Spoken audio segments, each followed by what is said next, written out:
ہم بڑا کچھ کر سکتے تھے. اللہ تبارک و تعالیٰ نے صلاحیت دی تھی، بہت سارے کام ہم اپنے ذمے لیتے تو کر جاتے، لیکن وقت ضائع کیا.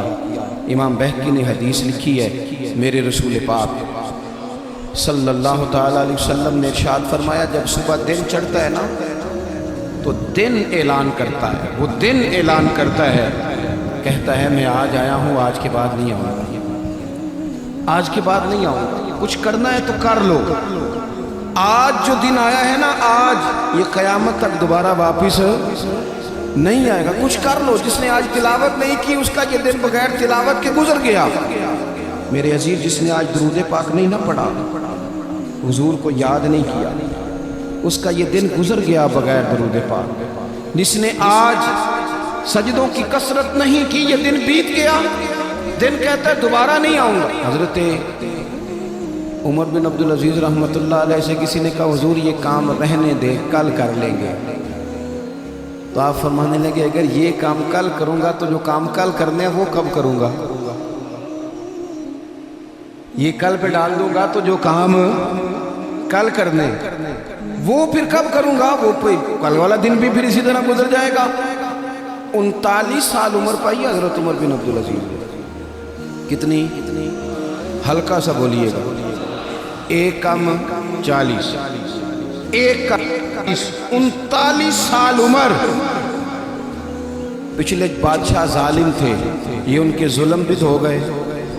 عوام کے ساتھ بڑی جگہ پہ وہ خیر نہیں کر پاتے تھے، جناب عمر وہ خیر بھی کر گئے.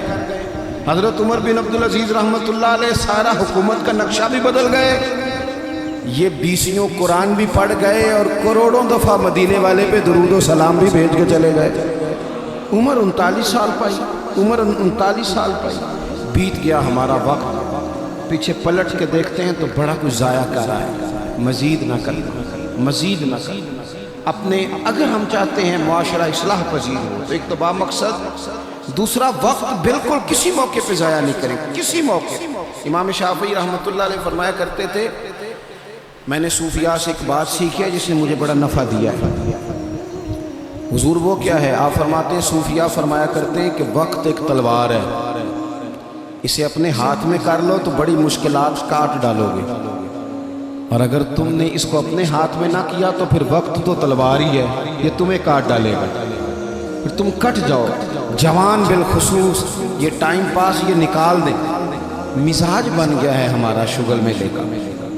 گپیں گھنٹوں بھی ہوں تو وقت کا پتہ نہیں چلتا. شغل میلے کا میں آپ کو پتہ ہے ہم غلام ہیں اولیاء کے، ہم صوفیاء کے نظریات کو قرآن و سنت کی ترجمانی سمجھتے ہیں.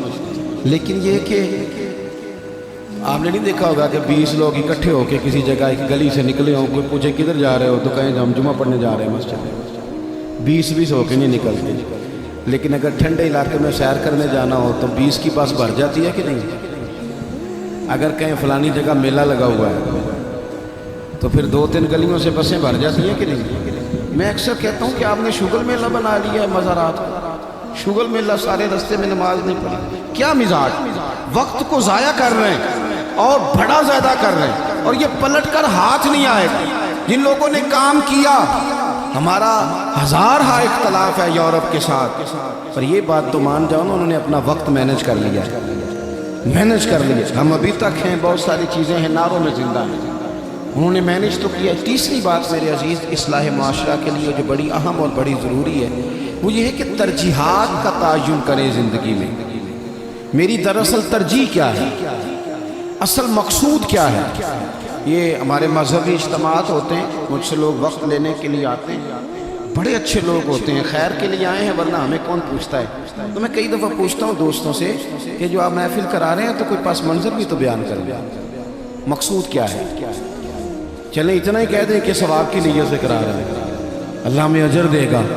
لیکن یہ کہ مقصود ہی نہیں پتا. جوانوں کی بڑی بڑی جماعتیں بنی ہوئی ہیں، مقصود کا ہی نہیں پتا دراصل جانا کس طرف. اپنی زندگی میں ترجیحات، اور جب ترجیحات طے کریں تو ضروریات کو آگے رکھیں، فرائض کو ہمیشہ آگے رکھیں. جو فرائض ہیں، جو واجبات ہیں، ان کو ہمیشہ پہلا درجہ دیں. بہرحال محفل کرانا مستحب ہے اور نماز پڑھنا آہستہ کیوں بولتے ہیں؟ نماز پڑھنا ختم شریف دلانا بہرحال مستحب ہے، لیکن صحیح قرآن پاک پڑھنا سیکھنا ضروری ہے۔ جو زیادہ ضروری ہے وہ کیوں نہیں کر رہے؟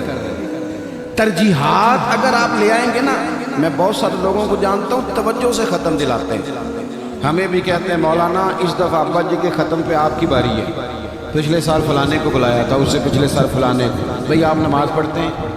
کہتے ہیں آپ دعا کریں، آپ دعا کریں میں شروع کر دوں۔ تو میں کہتا ہوں اگر نماز کی دعا کرانی ہے گھر بیٹھے بیٹھے مجھ سے، تو ختم کی دعا نہیں گھر بیٹھے بیٹھے ہو جاتی، وہ بھی کر دیتا ہوں، یہیں سے اللہ تعالیٰ ان کی مغفرت فرمائے۔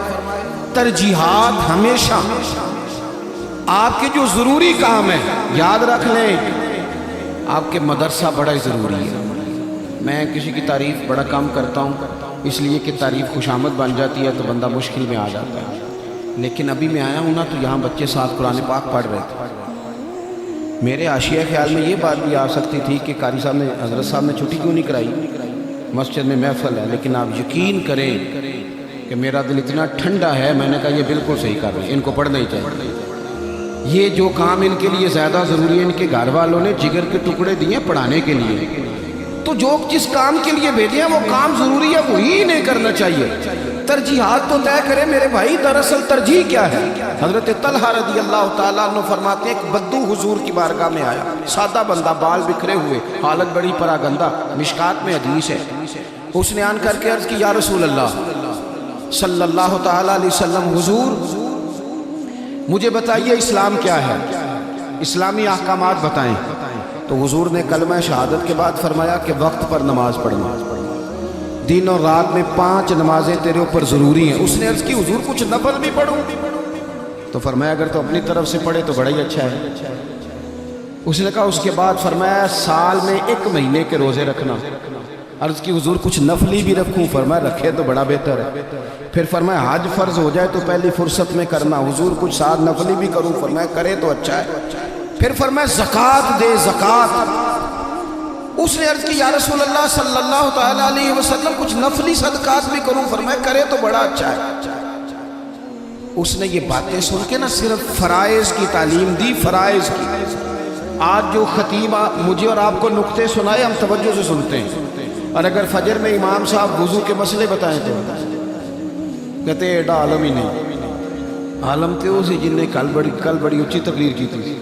اگر وہ آپ کو غسل کا طریقہ بتائے تو لوگ کہتے ہیں یہ تو علم کی شاید بات ہی نہیں۔ وہ نقطہ بیان کرنے والا، وہ جس کی آواز زیادہ بلند ہو رہی تھی۔ آواز بلند ہونا زیادہ ضروری نہیں ہوتا، دلائل بلند ہونا ضروری ہوتا ہے۔ آپ کی دلیل کتنی مضبوط ہے یہ زیادہ اہم ہے۔ تو اللہ کے محبوب علیہ السلام نے فرمایا فرض نماز پڑھ، زکوٰۃ دے، رمضان کے روزے رکھ، حج کر۔ حضور سید عالم صلی اللہ تعالیٰ علیہ وسلم نے یہ ترجیحات بتائیں۔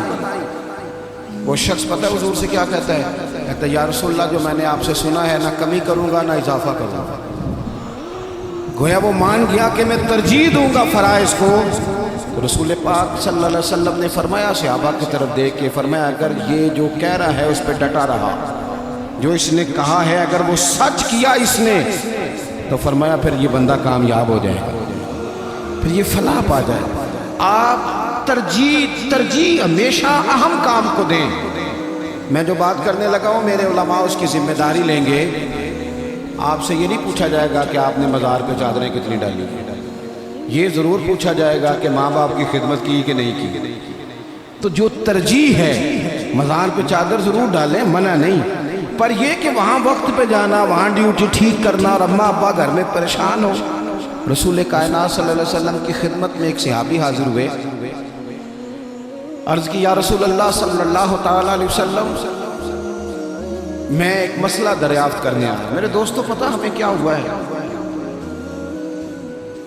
ہم نے نا باہر وقت بہت زیادہ دیا ہے، اور جو ہمارے گھر کے اندر ہماری ذمہ داریاں تھیں نا، ہمارے بچے، ہماری بیوی، ہمارے بہن بھائی، ان ذمہ داریوں سے نا ہم نے جان چھڑائی ہے، الا ماشاءاللہ کچھ لوگوں نے۔ بچے کو چارج کیا، بچہ تنگ کر رہا ہے، لگا دو گیم موبائل، چلو ہماری جان چھوٹی، وہ جانے اس کا کام جانے۔ آپ اگر 10-15 منٹ بچے کو دیتے وہ آپ سے کھیلتا، وہ مانوس ہوتا۔ آپ کہتے ہیں میں بڑا مصروف ہوں، اور بھائی تو اتنا مصروف تو نہیں جتنے مدینے والے محبوب مصروف ہیں، لیکن رسول پاک کے تو کندھوں پہ امام حسن چڑھ کے سواری کیا کرتے تھے، حضور کی تو گود میں امام حسین کھیلا کرتے تھے۔ حضرت ابو ہریرہ کہتے ہیں میں نے دیکھا ہے کہ حضور نے ان کے بازو تھامے، انہوں نے پیر پہلے حضور کے مقدس قدموں پہ رکھے، پھر انہوں نے اپنے قدم مبارک حضور کی مبارک پنڈلیوں پہ رکھے، پھر ٹخنوں پہ رکھے، پھر پیٹ پہ رکھے، پھر حضور کی زبان چوسنی شروع کر دی۔ تو کیوں وقت نہیں دے رہا اپنے بچوں کو؟ کیوں نہیں ہم وقت دے پاتے اپنے نواسوں کو، نواسیوں کو، پوتوں اور پوتیوں کو؟